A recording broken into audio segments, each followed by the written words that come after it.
Yay! We are live today. For those of you who are, just watching this, you have no idea why I'm shouting because actually I had recorded this video with, Auntie Mary, only to realize that I did not record it, and I was absolutely shattered to notice that I did not record the first interview. So in fact, it gives me a lot of pleasure, a lot of humility, and really proud that Aunt Mary agreed to do this interview again. Um, but it's a very important conversation, and that is why I'm really keen on recording this to share with our viewers. As you would know, there has been the UK government has opened an opportunity for teachers from various countries like Ghana, Nigeria, Pakistan, and other countries to come into the UK to work as teachers to fill the gap over here. And many people are jumping onto this opportunity for obvious reasons. But teaching in Ghana or Nigeria or India isn't necessarily the same as teaching in the UK. So I thought ahead of those, who are coming into the UK, to have this conversation with somebody who has taught here in the UK and is quite experienced. And of course, there's no better person I can think of than Auntie Mary Oseyopong, who has been a teacher for over 2 decades here in the UK. In fact, she's written a book on that, and I'll put a link to her book in the description box below. Do check it out. So, welcome to Diaspora Careers and Investments, Auntie Mary. We have over nearly 6,000 people who will be watching this video, or even hopefully more. Please do share with your friends so that we reach many more people. And I'd like you to tell us about your experience as a teacher here in the UK.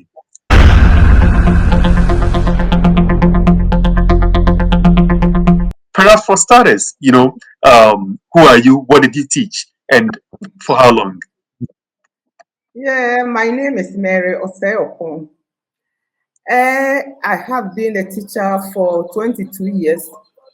I taught business management, administration, and also computing science and ICT, everything within the business education and also in computing.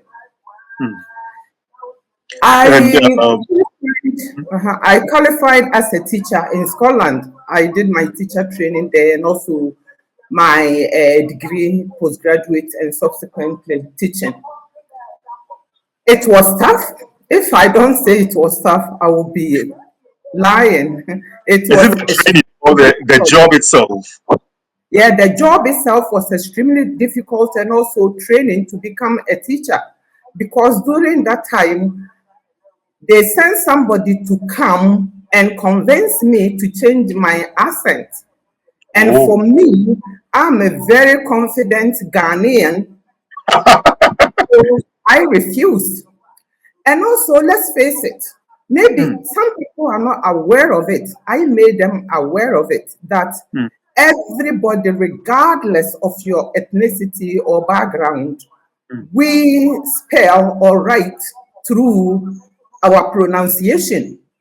So if I change my accent, I might not be able to maybe write or prepare resources for my pupils.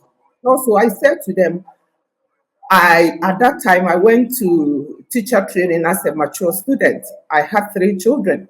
And I said, because my children were born in Scotland, I was all their parents, i.e. the father and the mother, were the people who taught them the first words, but they did not end up with my accent, but actually Scottish accent.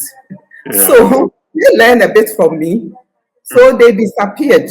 And that's me all these years. So of course you can, as my pupils used to say, Miss, you've got the Scottish twine.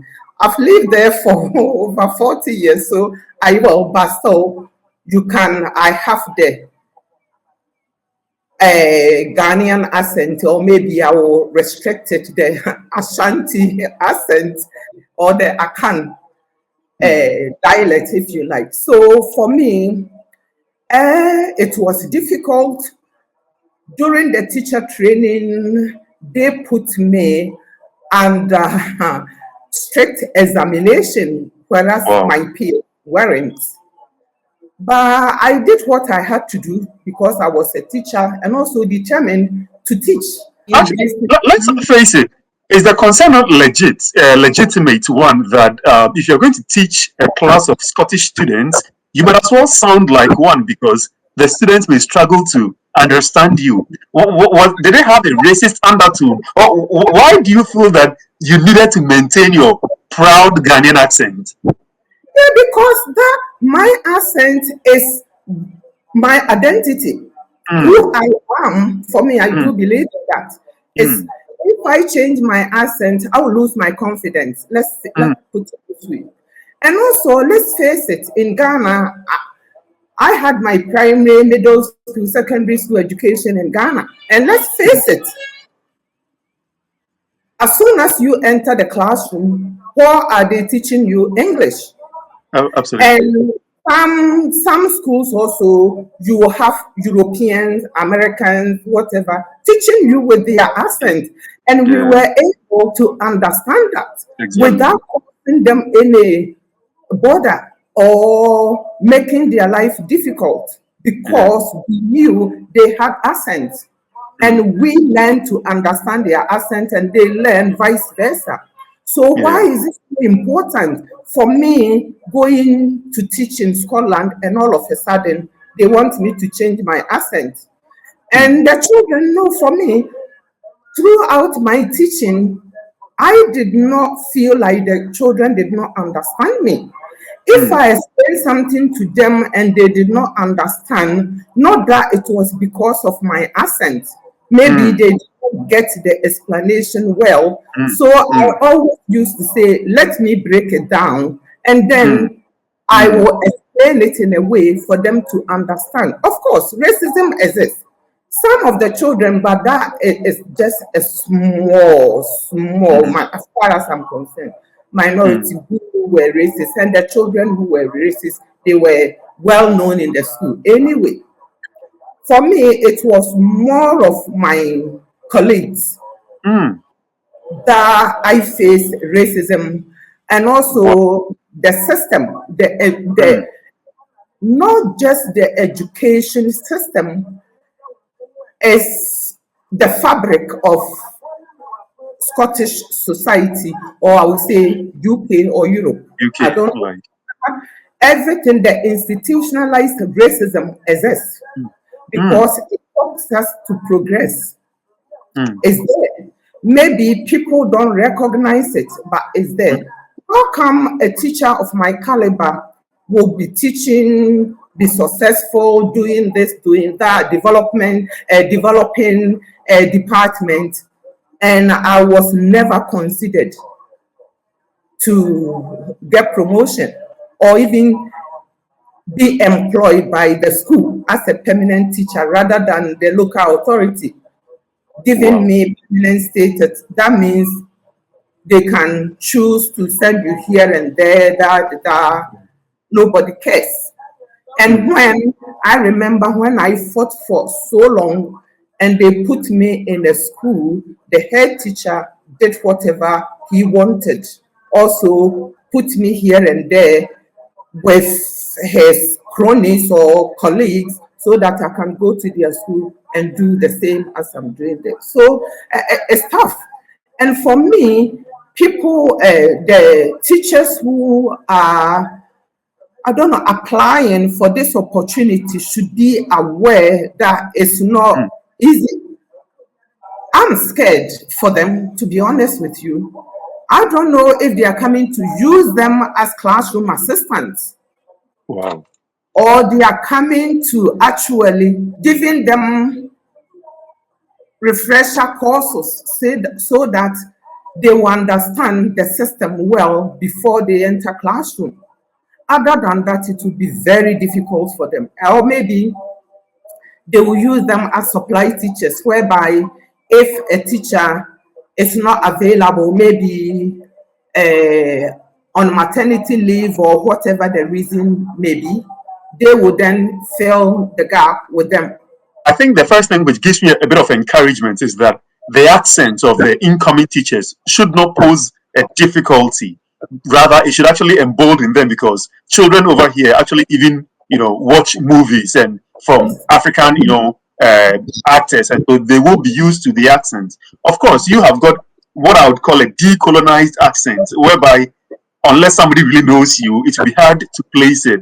So that, of course, people coming must also be aware not to speak, use Ghanaian slangs or Indian slangs, or but speak a decolonized English so that the average person can understand. So the accent is not much of a difficulty. But you make a clear distinction that there are different forms of teachers whereby it's possible that you're not given a permanent school to teach, and that can be problematic because you'll be moved around, whether as a supply teacher or even if you are employed by the local council, then it means you don't have a class of yourself. How challenging is that, and what should incoming people look out for with regards to that? It's quite challenging. If you are lucky, though, the local authority, if they give you permanent job, of course, you go to school, you have your own classes for the year, and you can stay there for a year, two, before you know at the back of your mind that they can move you whenever they wish to. And it's quite unsettling for you as a teacher and the pupils you teach. It's quite unsettling. And for someone coming from Ghana, for example, you have to get acquainted. It's good if people want to teach abroad. It's a good opportunity, but they should not just be fooled by the romantic side of coming to UK to work. It's very difficult. I remember the first time I arrived in UK, nobody can understand you. I was not speaking any different. Maybe now I have learned to slow down for people to understand me. I was speaking the same English, but people find it difficult to understand you because of the accent is maybe unusual, and it's understandable.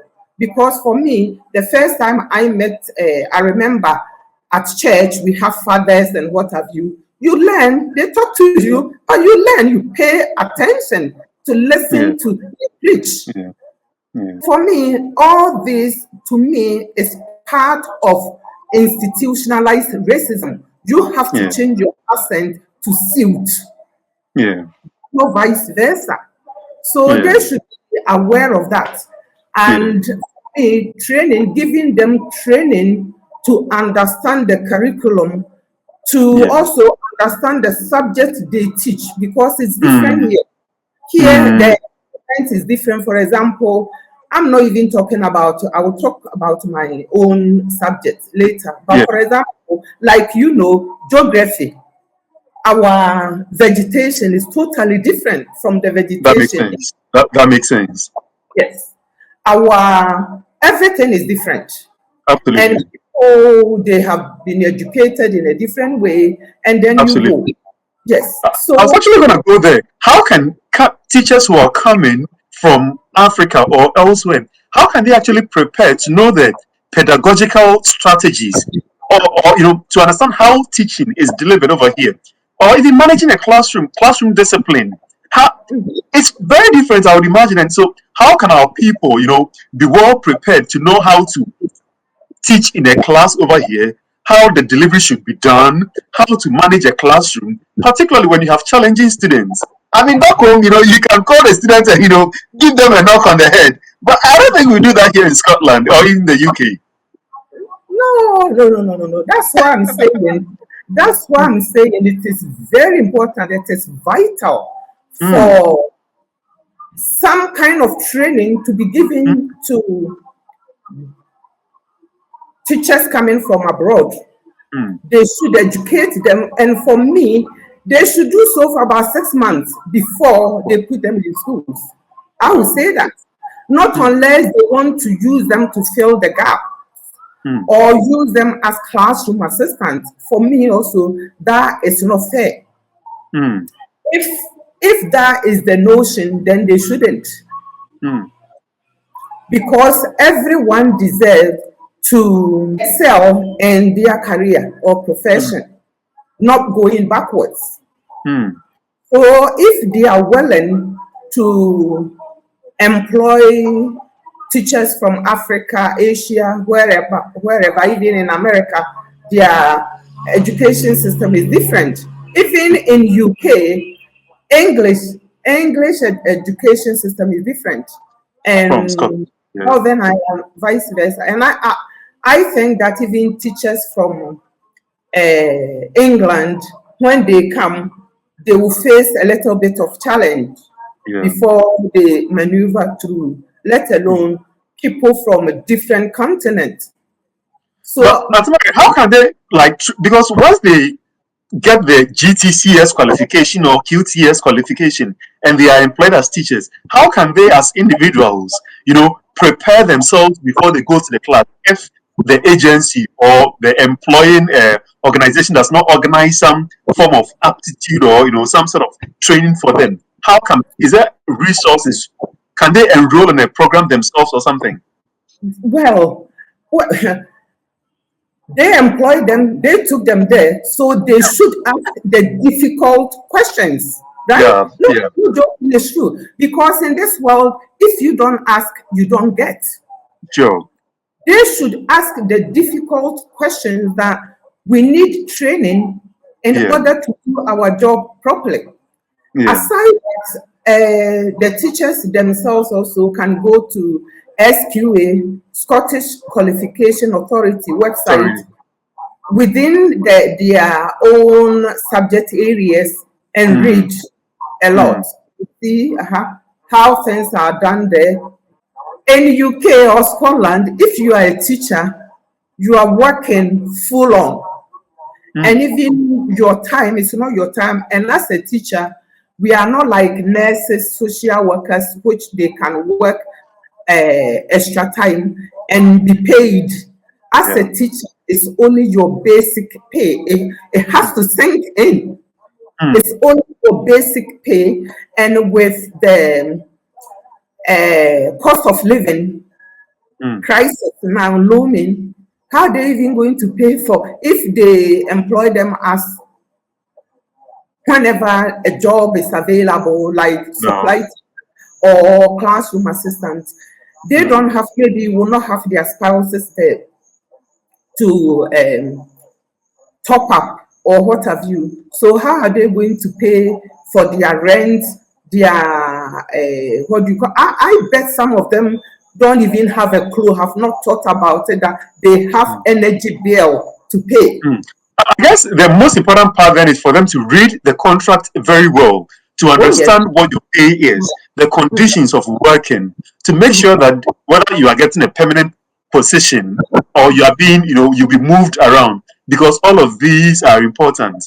I mean, I guess one of the securities they would have is that before you can even get a visa, the Home Office would ensure that you are getting some minimum pay, because they will come on a skilled worker visa. So they will want you to be paid a particular level before they give you the visas. I hope so. Because some people, what they do is, when they see the money, they convert it to Ghana cedis, forgetting that the bills, the bills are in pounds, the rent is in pounds. It's not in Ghana cedis, you see. Yeah. They will not be living in Ghana and working in UK, so they should remember that. And they should remember that, because other than that, and as a teacher, you have to eat healthily in order to maintain your aptitude, because the work is challenging. It's physically and mentally challenging. I know, because I have taught for so long there, so I know. Physically, for me, what I did to make sure that I was healthy, walking, doing yoga, Pilates, and making sure that I eat well. And all this costs money. So for me, I did not follow the trend whereby people going out, doing this, doing that, because my money will not have stretched to cover what so they should. And as a teacher also, all the above into consideration, you will be stressed, you'll be exhausted, Mm. and you'll go to place. Because for me, as I have mentioned, I like walking, and I sometimes walk for miles, maybe 7 miles. For them also, somebody that they can talk to. I know that maybe they are going with colleagues, they have to build that relationship, talk Mm. to somebody. Because for me, as I taught for a long time, it was my later years in teaching that I met two colleagues who look like me. Wow. One male teacher and the other female teacher. So for over 19 years or so, I was just wherever I went, just me, and nobody to talk to about racism and Wow. whatever. So I did complain and fought. For me, I fought in UK or in Scotland. I have not taught in England, but I'm sure it will be similar. Mm. You have to mark the pupils' work very, very quickly and give them feedback very, very Mm. quickly so that they Mm. can. And then the student set targets to achieve, whether weekly or whatever. They have to bear in mind here in Ghana. I don't know how that is done. Mm. So they should ask difficult questions. They should ask, okay, how is the system work here? The children I'm teaching, what are the expectations from the Mm. children as a Mm. teacher? I know that it will be because I've been there. That's why I know what I'm Mm. saying. They have Mm. not. So it will be Mm. very difficult for them to even know that. I mean, I And guess from all that you are saying, I mean, I'm a lecturer in the university, so some of these things, I can relate to. But even then, dealing with university students is very different from dealing with, teenagers or pupils in secondary school or even primary school. But what I can glean from what you're saying is there is the need for them to be ready for the hard work. It's not like coming abroad and coming to enjoy. It's a lot of hard work and constant learning and training uh, to be aware of the system, whether how to understand the curriculum here. Because I think in our previous conversation, you also mentioned that the curriculum changes very fast, and oh so yes, yeah, people yeah, would have to be ready for that. it does. I think in the 80s, Scotland, they were doing O levels, just like we Mhm. were the same Ghana system, and they changed it to standard grades, and then the higher, and then change again. They call it higher still. Now Mm. they've got the curriculum for excellence, the Mm. new higher, right? The Mm. nationals, the national fives now. So for me, being in teaching for, I would say, a short space of time, 2 decades in teaching will be not that long. Mm. So I've seen, maybe that is my third. And maybe now they are ready to change something. I left in the year 2020, so maybe it changes regularly, and you have to work hard to educate yourself. You can go on Upgrade yourself and course, what have you. You have to be prepared to adapt materials to suit, create new ones to suit, and what have you. As a teacher, your pupils will rely on you for materials. And for wow. me, I used to arrive at work on a daily basis at least half an hour before the Mm. start of the day, my first period class. That gives me time to set up, to make sure that I've got resources to hand for all my classes. Mm. Because you could be teaching a first year, first period, the next period could be third year class, and the next period could be sixth year class. And you have to make sure that I can hear the Scottish twang, like first period. and then also you have to make sure that you understand how to pitch your lessons for Mm. first year, second year, third year. But though it sounds daunting, as you start, you go along, you become familiar with You become things. confident. You become Yeah, confident. but I think that initially it will be very, very tough for them. Because I have to say it, you're a black person, you are a minority. Yeah. So all eyes will be on you, and people should not do. But for me, I don't break any bones. The people will judge you. Mm. So you have to be strong and you have to be confident in yourself. You have Mm. to have that self Mm. belief. Mm. Yeah, you Mm. have to. Because Mm. we all have our shortcomings, but Yeah. people will make you feel like you are the Mm. only one Mm. like that. But Mm. that's not true. Only Yeah. you believe that you are doing the best that you can do. Yeah. You believe that that is good enough. And if you are indeed doing the best that you can do for your pupils, the pupils will see that. Yeah. And the parents also will see that. Mm. For me, treating your pupils, I had children, so I used to treat my pupils just the same way as I want their teachers to treat them. And if It's, you do that, children get your trust. I believe in not just my work, my life, my world. I like to treat people with dignity. And by mm. doing so, they get your trust and respect you, and then Mm. vice versa, because Mm. respect is mutual. Absolutely. It's reciprocal. For me, regardless of what was going on in my life, as soon as I get into my classroom, close the door, I was with the mind that my pupils are important. Mm. Forget Mm. whatever was going on. My pupils, I'm here to teach them. Mm. If you adopt that attitude, you do well. Because at the end of the day, people will annoy you. Some people will not like you, not Yeah. because you're black, because maybe of your personality, because maybe you smile too much, as I was told. What, what was wrong with me, right? Yeah. Why, People, you have, why are you happy this morning? well, what is the reason for you smiling all the time? So, like you, will call you their sunshine because you make them happy. Mm.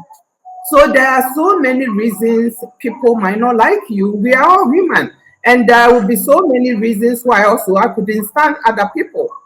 Mm. But you have to know that as soon as you go into the classroom, whether it's your own classroom or you are there to supervise, because you have free period and you've been told to supervise that class, you are there with pupils. Mm. And for the pupils, anything you do will go far. Mm. So you have to remember that. So And I'll try not to stretch this conversation so much, but let's try ending on the note. How rewarding is it? I mean, you are quite comfortable. That's why I see you. You are quite comfortable. Teaching must be paying quite good, isn't it? oh, for me, teaching is rewarding. I know that you get paid, Mm. but for me, like seeing the pupils excelling, moving on, Mm. especially the higher students, getting what they deserve and moving on to university or college or what have you. And I can tell you, not long ago, right? A pupil of mine, Facebook, some of them contacted me, then said, "Oh, miss, sorry about the picture. I am matured now and I've got a job." I didn't even know what picture he was talking about. But for me, I said, "Oh, good on you that you have become a good adult. You are now working, Yeah. doing well." So for me, teaching is rewarding. And Mm. No, Auntie I Mary, don't don't stop the question. You see, in Ghana, we say that the teacher's reward is in heaven because we don't pay them well on earth. Over here in the UK, are teachers well paid or know. not? You see, even now, as we know, in UK, teachers are on strike. Yeah, When that's you right. You That's right. hear they get such and such, because anyone can go online, check how much That's right. teachers get. But then That's don't right. forget that they have to hear Like, your rent or you pay your mortgage. yeah. Of course, you will be rewarded with your Mm, salary. But for me, that is one thing. But seeing my children excelling, and maybe because I love teaching, I was not there for just the money. I was mm, there to make sure that the knowledge, the wisdom I have, I'm impacting that onto the children for mm. them to become people that we can appreciate in later life. And also sometimes they ask me about Ghana, and I talk to them about Ghana because they want to learn about me. Ah.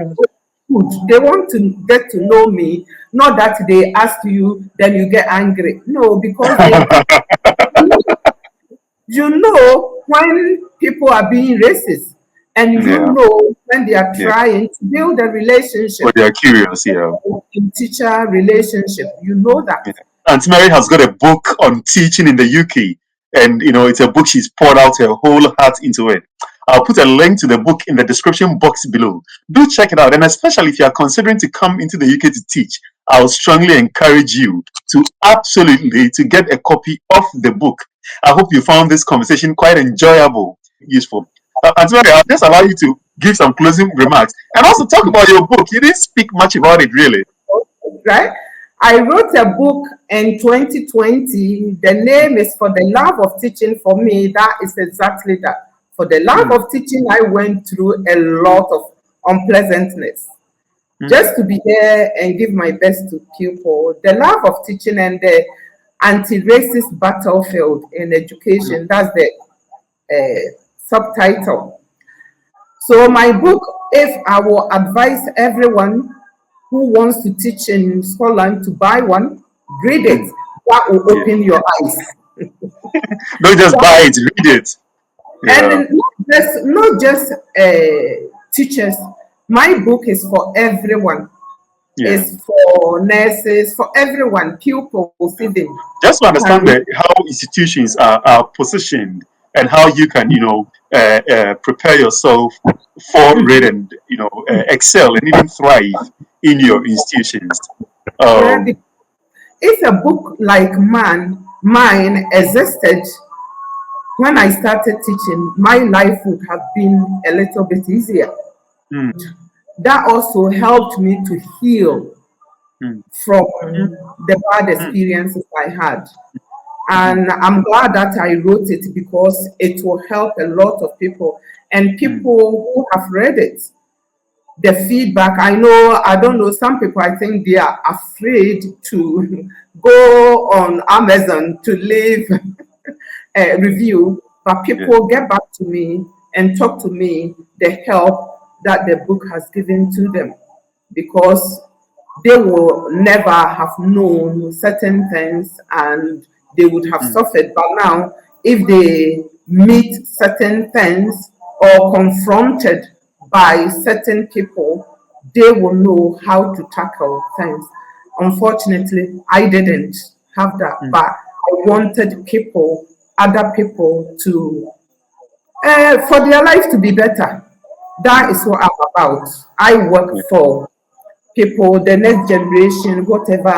I always trying to leave a legacy for other people's life being No, better. thank you. Thank you very much. I'm aware we've spoken for exactly an hour, and so I would not, belabor the conversations.